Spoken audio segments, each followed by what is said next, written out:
Well, our Ron Jaworski has revealed his annual quarterback rankings, and the list, as usual, has most talking. But take a look at the top 10. Peyton. There, Brady, Rodgers, Breeze, Luck, Big Ben, Rivers, Ryan, Wilson, Flacco. Let's discuss the list, shall we, Bayless? Do you have a problem with anybody in his ranking? Stephen A., I obviously have a huge problem with the number 5 in that list. I've told you before, and I'm not going to back off this theme on this show. I do not fathom the premature coronation of Andrew Luck.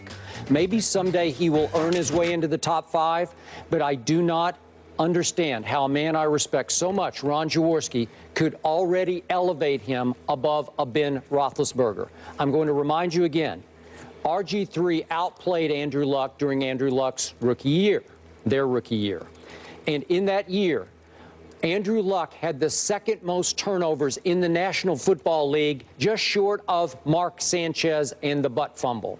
Last year in the playoffs, in 2 playoff games, Andrew Luck threw 7 interceptions in 2 playoff games.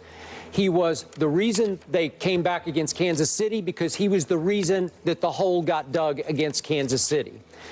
And now allow me to use the case that Ron Jaworski makes for Roethlisberger against Ron Jaworski, citing from what he wrote here on ESPN.com. Even though Pittsburgh was 8-8 last year, after reviewing the tape, says Ron, I thought Big Ben had one of his best seasons in 2013. What he finds astonishing, to quote Ron Jaworski, is that now Ben Roethlisberger has started 156 games and won 67% of those starts. That is astonishing to me. And finally, where is money time in the NFL? It's in the red zone. Right. In the last 2 seasons, points out Ron Jaworski, Ben Roethlisberger has 27 touchdowns and 0 interceptions inside the 20-yard line. Think about that. 27-0 inside the 20 in the last 2 seasons. So he wasn't the reason Pittsburgh went 8-8 last year. But that should be the reason that, for now, Ben Roethlisberger would at least be 5 to Andrew Luck's 6. But that's just me.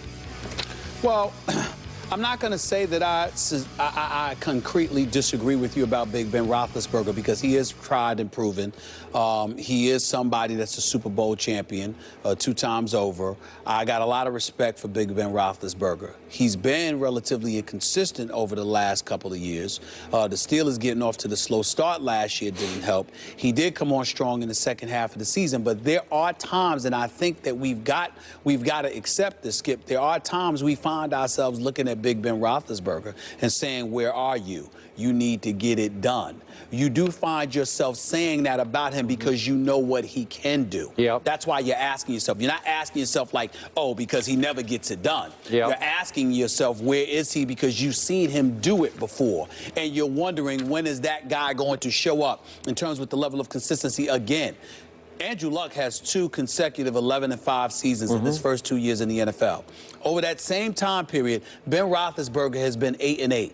In those 2 years that Andrew Luck has been 11-5, both years the Indianapolis Colts have gone to the playoffs. In the last 2 years, same time period, Ben Roethlisberger hasn't been in the postseason. That's a reality. And so when you look at... Is that his fault? Well, I'm not saying it's his fault. Collectively speaking, I think the Steelers' defense was too old. I think that's why they got a bit younger on the defensive side of the ball, particularly in the draft and what have you. We all, you know, Mike Tomlin's my favorite coach in the game. Even though he's not the best, that would be Bill Belichick. He's still my favorite. I just love him. In the end, the bottom line is you've got to do more on both sides of the ball and in special teams, and that's been a legitimate beef with the Pittsburgh Steelers. You can't say that about Andrew Luck. Look at Andrew Luck. His percentage in terms of his completion percentage increased by 6%. His interceptions were cut in half. All right, so there's a level of progression that we're witnessing with Andrew Luck. Went from 18 to 9 interceptions. Went from 54% completions to 60% completions as a passer. He's a legit 6'4", 6'5". He's 235 pounds.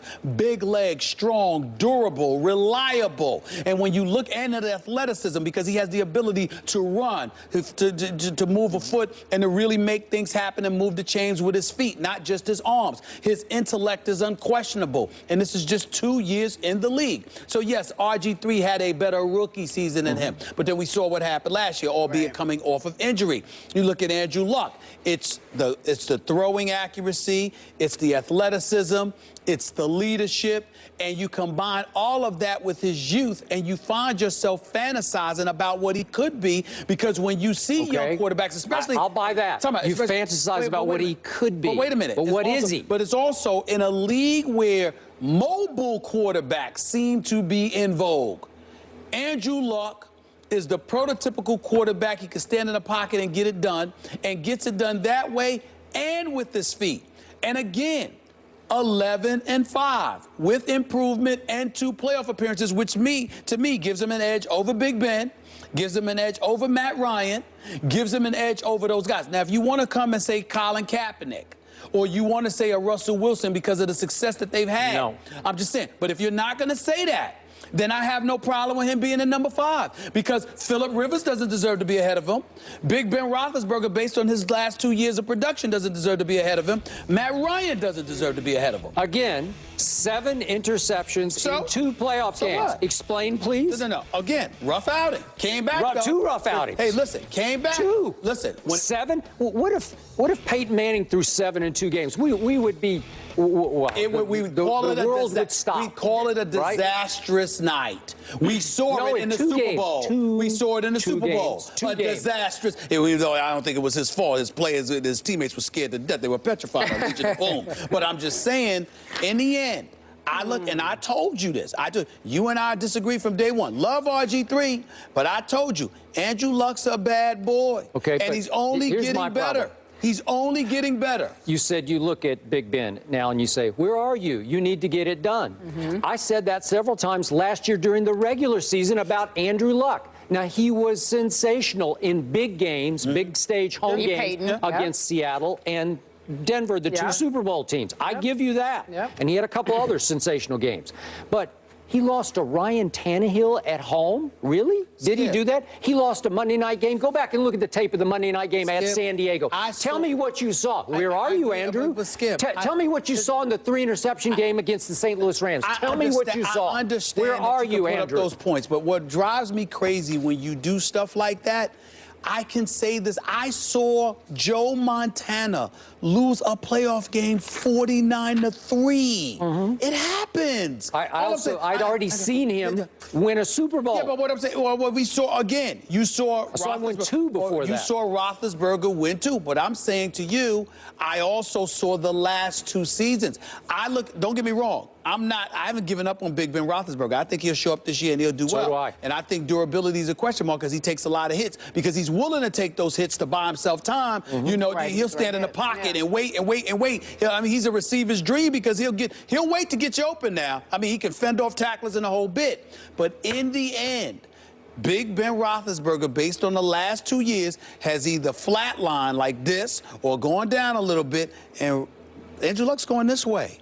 He's going this way. You sure about that? Yes. I'm not sure about that. I am sure about it. I need to see it to believe it. Andrew Luck's a bad boy. You're projecting. You're fantasizing about what he can be. He's 11-5 with 2 playoff appearances in his first 2 years. But you, like Ron Jaworski said before that draft, oh, this guy's all-time great. So I think Ron is trying to validate. Yes, you did. No, you said he's going to be better than RG3. I said to you that he is the #1 overall pick. He should be over RG3, and I've never wavered on that. Okay, so clearly you're not objective when it comes to this list, right? Because I said that I would pick him over RG3. True. I was open. I acknowledge that I'm not objective about Johnny Football because I thought he should be the first pick. How am I not objective? I believe that he's better than those guys right now based on what he's doing and what they've done. I don't think his resume compares to Roethlisberger. Of course not. Roethlisberger's got him beat by about 13 years. But I do believe that right now he's playing better football than Ben Roethlisberger has played. If you at home want to see the entire list, head on to ESPN.com. It's Jaws' list there. Meanwhile, here's a question. The King has returned to Cleveland, but how much help did he get in making that decision? We find out after the break. We'll be back in just a few moments.